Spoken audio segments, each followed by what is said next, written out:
Hello, today I will be doing the Autosampler calibration. That's how-to guide 215. Hopefully you have already done your zipper tip calibration, which makes sure the zipper tip is perpendicular to the plate. It's important you do that prior to doing any of these other calibrations. If you need to go back, we do have a video for that as well.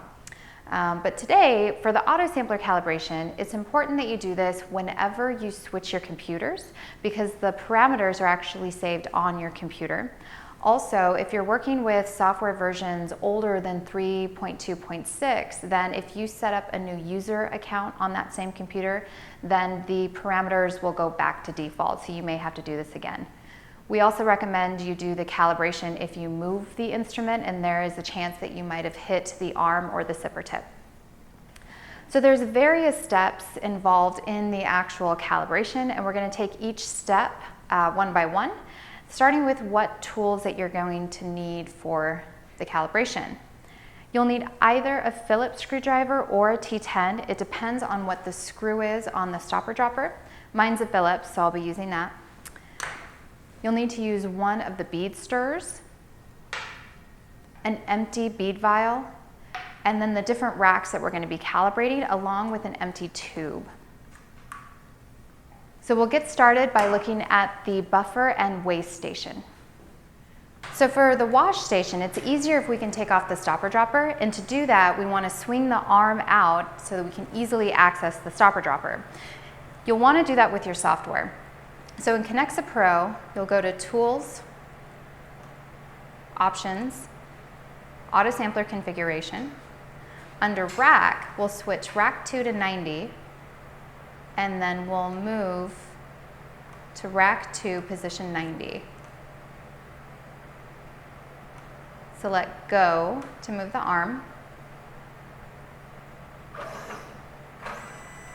After it drops down, we can click Z Reset, and that'll raise the zipper tip.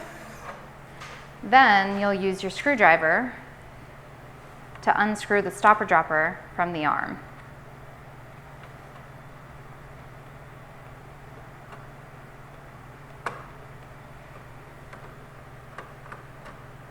You can either leave the screw there or you can take it out, whichever is easiest for you. Okay. Then we'll initialize to push the arm back over the wash station.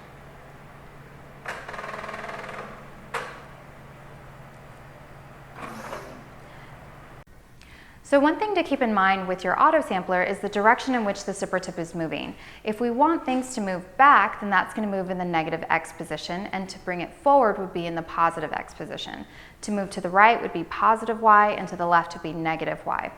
Now the same kind of positioning applies to the 4000. All these instructions for calibrating the Autosampler you can use for the 4000 as well.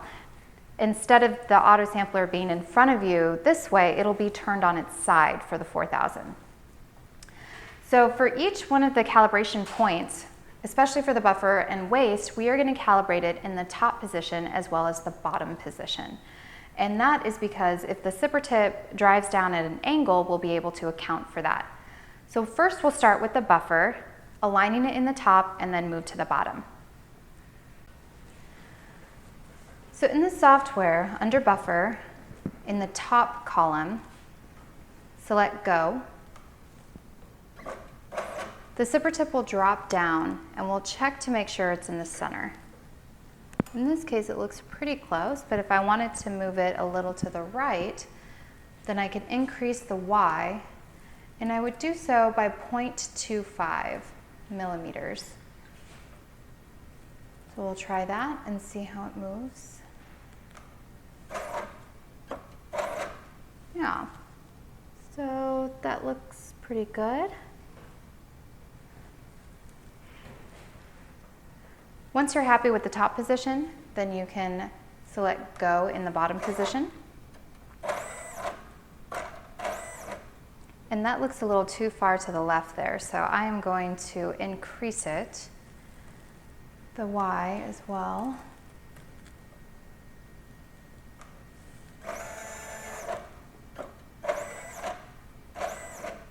Perfect. So now we're aligned in the top and bottom position for the buffer. We'll do the same for the waste. On the top, select Go. Now, as you can see, the sipper tip went to that center hole. It's a smaller opening for rinsing the tip, and that's where we're going to do the alignment. The excess waste will flow over into the other chamber. So here, again, we'll check to make sure it's centered, and if I need to adjust, I'll adjust in the X or Y position. This looks pretty good, so I will move on to the bottom.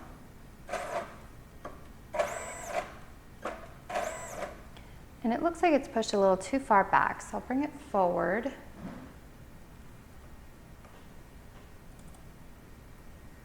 And then also a little to the left.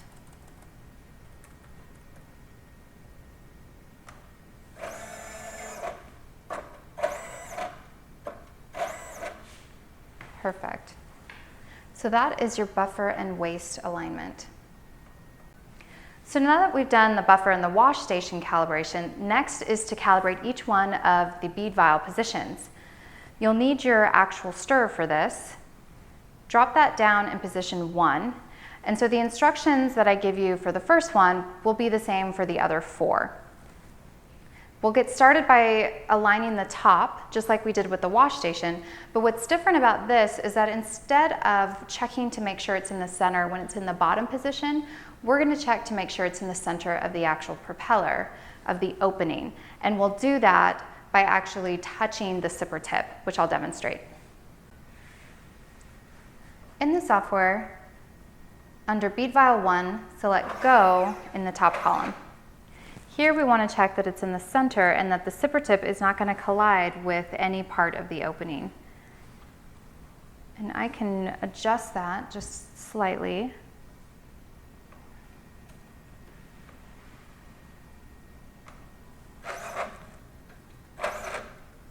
That looks better. And then I'll drop it down in the bottom position. Now to check to see if it's in the center of the propeller, we need to select Stir directly under those buttons.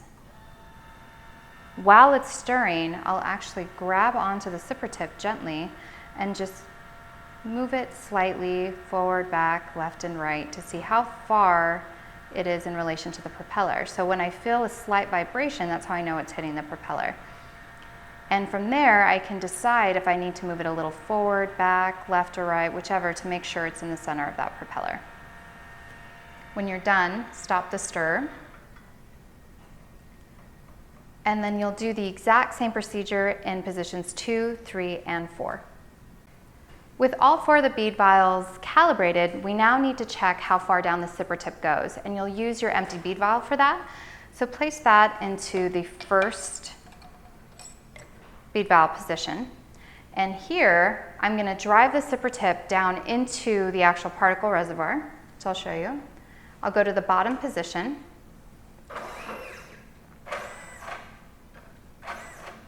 And once here, there are some settings underneath for hard and soft beads. I'm going to select the soft beads, say go. It drops it down a little bit further.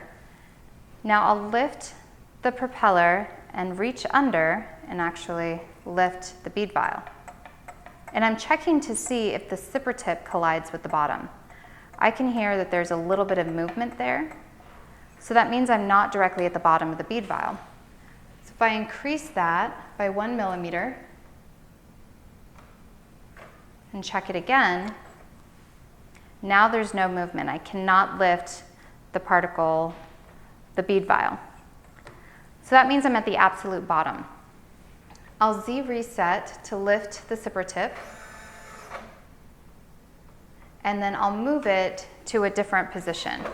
The next location I want to check is in 4, because if we have the correct Zmax for 1 and 4, then we'll be okay in the middle as well. So I'll move that over and perform the same test. Go to the bottom of 4. And I'm going to check that same setting that was the bottom here. And while there's some slight movement, I still want to go with the other one because I don't want it to crash too far down. So with that setting, then I can set the Zmax for my soft beads and my hard beads. The soft beads will be -1 from the bottom, and the hard beads will be -3 for the bottom. Those are the optimal parameters in order to help ensure you get the most consistent bead pack for your experiment. Before we move on to the sample rack calibration, at this point you'll want to move the arm back out so you can put the stopper dropper back on. That way, when we are done doing the sample rack calibration, you don't have to take the racks off in order to put it back on. So I'm going to do that same procedure I did before, where I select 90 in rack 2 and move it to rack 2, position 90.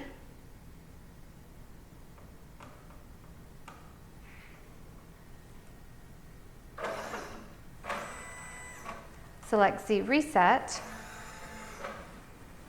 and then I will put that back on.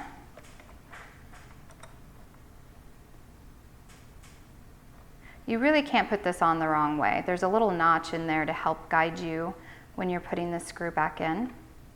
And you just want it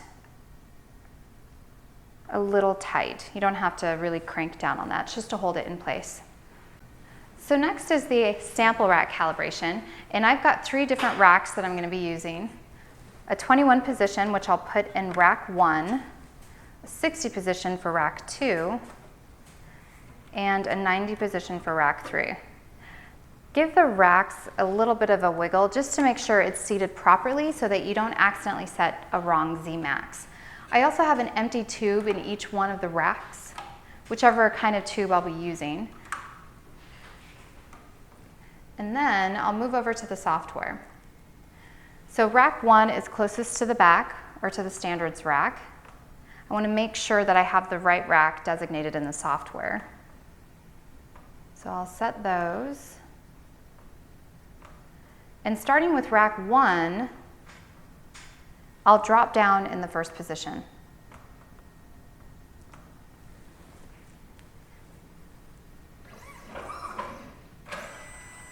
Similar to how I set the Z-max for my bead vials, I'll be doing that for the tubes as well. So I'll just come over and try to lift the tube a little bit. I don't want it to crash because that can stop my experiment, but I want it to be low enough that I get the least amount of dead volume. And that setting feels good. If you can move the tube a lot, then you want to drop the Z-max. The settings on the software are saved so that you can adjust the Z-max for whichever type of tube that you're using. So I'll continue to do this for rack 1, rack 2, and rack 3. And then once you have that set, it will automatically default whenever you choose those rack positions in the software. If you would like to change your tube in the middle of an experiment or before you start an experiment, you do have the option to change the Z-max just before you start, and that'll just be in your software. Now that you have all your Autosampler calibrations set, they will remain on your software. For any reason while you're running an experiment, like I mentioned before, if you would like to make adjustments to that, you can change it right within your sample timing file. And when you do that, you'll get a prompt that says, would you like to use these new values for your defaults? You can choose yes or no if it's the special circumstance and you don't want to save it. If you're going through and you feel like there are different optimization techniques we can have, please feel free to reach out if you have any other questions, and I hope this was helpful for you.